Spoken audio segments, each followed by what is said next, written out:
말씀의 제목이 무거운 짐이 선물이 될 때라는 제목인데요. 석가모니는 살면서 평생을 구도자의 삶을 살았습니다. 도를 깨우치기 위해서 노력하며 살았죠. 그 석가모니가 삶은 고행이다라고 말하며 제자들에게 가르쳤습니다. 기독교의 신앙 안에서도 이 말은 별반 다른 말이 되지 않습니다. 인생은 본질적으로 고통스럽고 어려운 것이 사실입니다. 삶은 고행이 맞는 것 같지만 그 삶을 살아가는 데 있어서 이 문제들을 어떻게 풀어가는 것인가라는 게 더 중요하죠. 하나님은 우리들에게 삶의 문제를 정확히 직시하고 자신이 누구인가를 인지하고 또한 그 문제를 어떻게 풀어갈 수 있는지를 말씀해 주셨습니다. 그것이 성경의 말씀이며 하나님께서 믿는 자들을 통해서 그들의 삶에서 보시고자 하는 삶의 모습입니다. 바르게 대면하고 바르게 해결하는 것이 중요하죠. 삶은 언제나 고행이고 어려움이니까 빨리빨리 살아갈 수 있으면 됐고 또 최대한 피하면서 살면 좋은 것이다 라고 생각하면 그것은 어리석은 일입니다. 오늘 본문의 말씀을 잘 보시면 예수님께서 비유하고 싶은 상황과 여건이 있습니다. 그게 무엇이냐면 소의 등에 매어져 있는 멍에입니다. 지금은 트랙터나 컴바인이 밭을 갈지만 그 전에는 소가 밭을 갈았죠. 그러면 소가 밭을 가려면 제일 먼저 해야 하는 게 뭐냐면 농부는 소의 어깨에 멍에를 매는 것입니다. 그런데 이 멍에가 얼마나 중요한 것이냐면 멍에가 소와 맞지 않으면 소의 목에서는 그 멍에로 인해서 피가 흐르고 농부는 그날 계획했던 밭을 다 갈지 못하는 어려움에 봉착합니다. 그렇게 되기 전에 멍에를 메어보고 밭을 갈다가 자신의 생각처럼 소가 힘을 쓰지 못하거나 속도가 나지 않으면 채찍질을 하는 것보다 멍에가 잘못 메어졌든지 아니면 이 멍에가 소와는 맞지 않는 것인가를 빨리 판단하고 맞는 멍에를 소에게 메어 주어야 합니다. 그래야 소도 안전하고 또 그 밭의 일도 온전히 끝낼 수 있다라는 것이죠. 제자들에게 예수님께서 하나님의 나라와 하나님의 뜻을 가르칠 때 너희들의 모든 어깨에는 이 밭을 가는 소와 같은 멍에가 메어져 있다라고 말합니다. 이 당시 이 말씀을 듣고 있는 이스라엘 백성들의 삶은 피곤했고 고단했습니다. 먹고 사는 문제만 힘들어서가 아닙니다. 이때는 이름은 있지만 나라를 잃어버린 것과 같았고 자유인인 것 같지만 자기 마음대로 돌아다니는 것도 불가능했고 로마 군인들과 로마 사람들에게 막대한 세금을 내고 그들의 노예처럼 살아가는 2등 국민, 상등 국민의 삶을 살고 있었던 때입니다. 증교 지도자들은 이런 이스라엘 백성들에게 율법을 잘 지킬 수 있는 방법을 가르칩니다. 그런데 문제가 있습니다. 안식일을 기억하여 거룩히 지키라라는 하나님의 의도는 온전한 쉼이었습니다.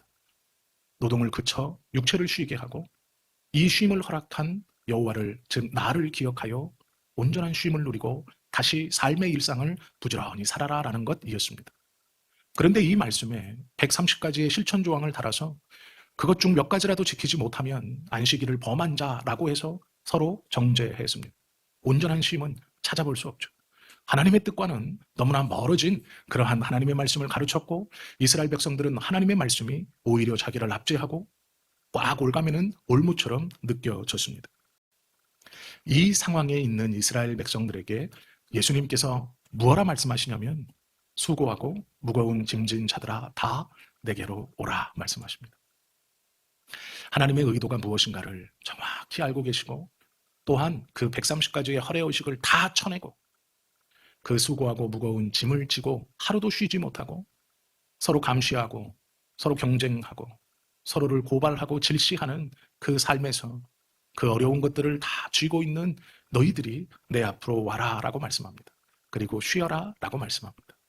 그런데 우리가 신경 써서 봐야 할 한 가지 말씀이 더 있습니다. 그 뒤에 뭐라고 하시냐면 멍에를 바꾸어 매라고 말합니다. 멍에를 내려놓으면 참 좋을 것인데 멍에를 내려놓아서 가볍게 살면 멍에 없이 살면 너무 좋을 것인데 그렇게 말씀하지 않습니다. 멍에를 바꾸어 매라고 말합니다. 그러면 지금까지 잘못된 멍에 맞지 않는 멍에를 메고 있었다라는 이야기입니다. 내가 힘들고 어렵고 고통스러운 삶을 살아가는 것은 내 능력이 부족하거나 내 힘이 딸리거나 내가 무엇인가 잘못해서 이렇게 힘들고 어려운 삶을 살아가는 게 아니라 멍에가 맞지 않는 것이구나. 멍에를 바꾸어 매라고 말씀하십니다. 우리는 멍에를 내려놓으려고 생각하고 하나님 앞에 나아갑니다. 하나님, 이 삶의 무게 다 내려놓고 주님 앞에 쏟아놓고 이 멍에 매지 않고 가벼운 것으로 아무것도 얽매이지 않은 삶으로 살아가고 싶습니다. 그렇게 가르쳐주지 않아요. 그러면 좋겠는데 그렇지 않으십니다. 멍에를 내려놓고 살아가는 게 아니라 멍에를 바꾸어 매라고 말씀하십니다. 그러면 그 바꾸어 맨 멍에는 어떻게 쥐고 어떻게 쓰고 어떻게 사용하는 것입니까? 배우라고 말씀하시죠. 예수님 앞에 나와서 배워야 온전한 쉼을 누릴 수 있다라고 말씀합니다. 그러면 무엇을 배웁니까? 어떻게 배웁니까? 이제 배우는 게 중요해졌습니다. 그러면 그 멍의 사용법을 어떻게 배울 수 있습니까? 그것을 어떻게 우리가 알아갈 수 있습니까? 그것이 주님이 말씀해 주신 내게 배우라의 확신이고 내게 배우라의 핵심인 사랑입니다. 사랑을 가지고 이 멍에를 지는 것입니다. 하나님께서 우리에게 원하시는 것은 멍에를 내려놓는 삶이 아니라 멍에를 지고 가는 삶입니다. 그런데 이 멍에를 잘 지고 갈 수 있는 사용 방법이 사랑입니다. 자기를 부인하는 것이죠. 하나님을 사랑하고 하나님의 뜻대로 살아가려고 노력하는 것입니다. 멍에를 내려놓는다는 것은 쉬운 방법을 선택하고 싶은 우리들의 욕망입니다. 매지 않고 이지 않고 갈지 않고 지지 않고 열매를 얻고 싶어 하는 욕망이죠. 요행이 나는 가만히 있고 요행이 하나님께서 열매도 주시고 밭도 갈아주시고 비도 주시고 해도 주셔서 그냥 저 아무도 갈지 않는 저 밭에서 훌륭한 벼이삭이 나기를 바라고 나는 그것을 하나님의 은혜로 추수하고 싶은 말도 안 되는 욕심입니다. 사단은 예수님에게 그랬던 것처럼 언제나 우리에게 그렇게 말하고 유혹합니다. 걱정하지 마. 아무것도 하지 않아도 하나님의 은혜로 가능할 거다라고 말합니다. 아무것도 하지 않아도 하나님께서 알아서 해주실 거라고 말합니다. 그러나 아무것도 하지 않으면 하나님의 은혜는 일어나지 않습니다. 십자가를 지지 않고는 예수님의 영광은 일어날 수 없습니다. 우리는 멍에를 매지 않고 우리의 삶을 살아간다면 우리의 삶엔 아무것도 거둘 수 없고 남을 수 없습니다. 책임을 피하려고 하시면 안 됩니다. 현실을 정확히 보셔야 됩니다. 자꾸 회피하시거나 도망치시면 안 됩니다.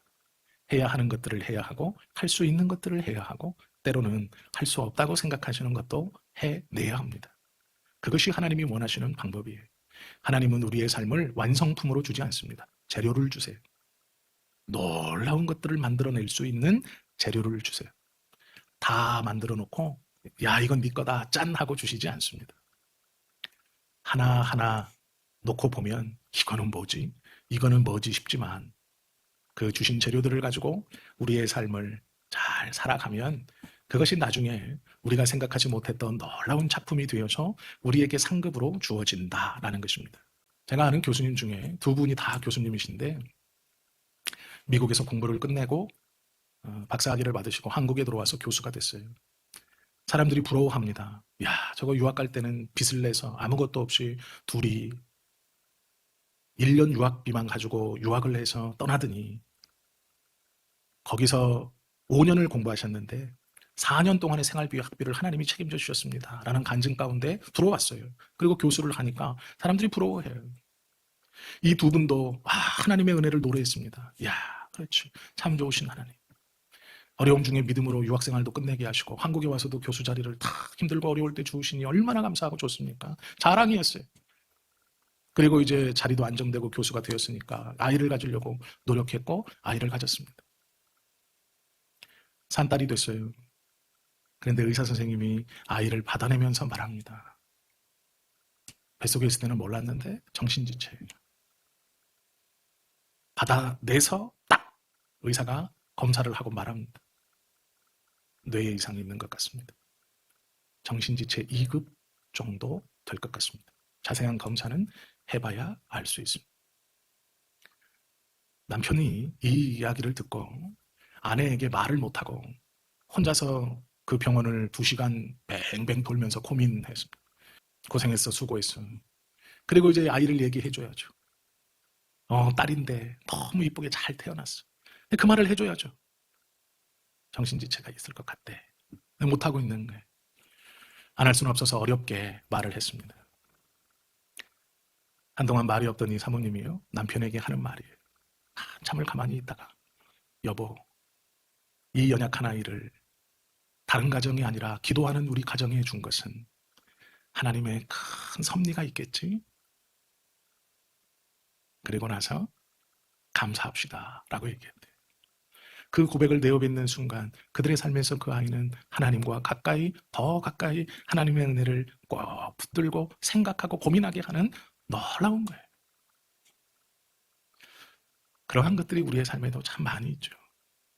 어떻게 바라보느냐.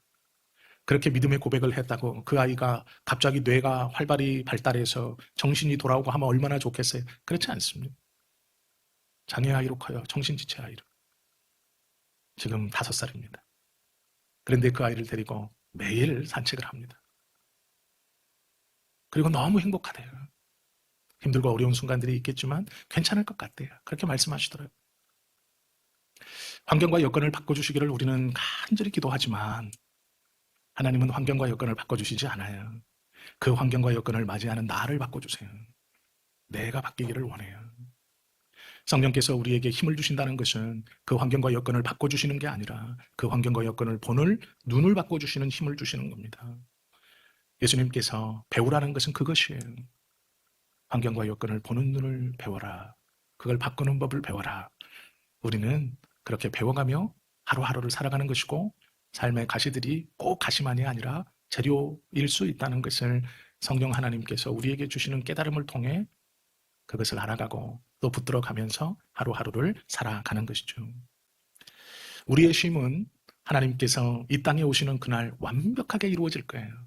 그러면 그날이 오기 전까지 우리는 예수님께서 우리에게 주신 멍에를 메고 예수님께서 가르쳐 주신 것을 배우고 익히면서 삶을 바라보는 눈을 우리의 눈이 아니라 예수 그리스도의 눈으로 바꾸어 그것들을 보고 그것들을 끌어안고 하루하루의 삶을 최선을 다해서 살아가는 것이죠. 이것이 은혜예요.